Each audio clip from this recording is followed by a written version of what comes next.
The world's richest person is set to launch into space on Tuesday. Bloomberg Technology's Emily Chang, of course, she's in the scene. How's it feel? Hot, I imagine. Caroline, it is hot, it is windy, we see storms and clouds overhead, but apparently that's the weather in West Texas. And we just got a surprise visit from the man himself. Jeff Bezos came in to deliver dinner to the press corps. Chicken thighs, mac and cheese, and black-eyed peas. Apparently it's his mother's favorite recipe. He said he's finished up his training for the day. He's still feeling really excited. Didn't indicate any nerves, though someone did ask if this was his last meal before the flight. And he said, who's saying anything about last meal? We're not going to go there.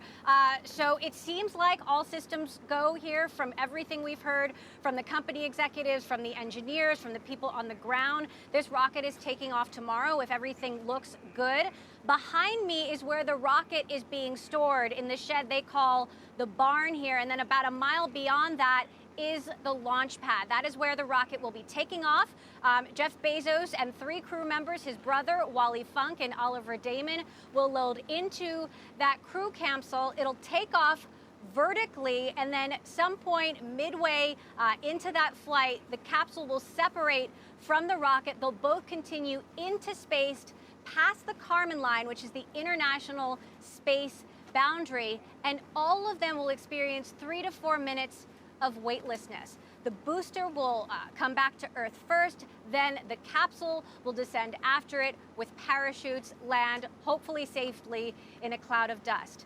Of course, the big question is weather. As I mentioned, there are clouds overhead. We drove through a thunderstorm last night. Apparently that's typical of the afternoons and the evenings here. In the mornings, it's generally more clear. So launch time is set for 8 a.m. Central Time, and we're told if there are any delays, there's a few-hour window where they can delay the launch, an hour or two, maybe 3 hours. But if it gets anywhere past that, they're going to have to move it to the following day. Again, no signs of that at this point. It looks like all systems go, and we will be here live, ready to bring that launch to you. You certainly will be. And of course, it was a little bit delayed when we watched Virgin Galactic, which you helmed as well.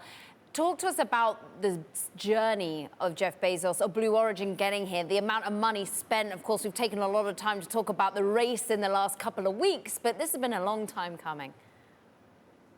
Absolutely. Caroline, he founded this company in the year 2000 before SpaceX 21 years ago. This has been a long time, a long dream in the making. Bezos has talked many times about how it was his childhood dream to get to space. He grew up watching those Apollo missions to the moon, but there have been bumps along the way. There have been delays, there have been design challenges, and now finally here we are. And what is interesting is that the vision that Jeff Bezos has for space is very different than what Richard Branson has talked about, very different from Elon Musk. He imagines being part of building the road to space that would allow entrepreneurs and other businesses to create this future space ecosystem. He doesn't want to leave Earth. He thinks Earth is the best planet, the most beautiful planet. He doesn't want to go to Mars, but he wants to have the capability to live outside of Earth in order to protect Earth. The way he describes it is he says, we're going to run out of energy, we're going to run out of resources here. We need to get to space, move industry to space, for example, so that can be powered by solar energy. We can use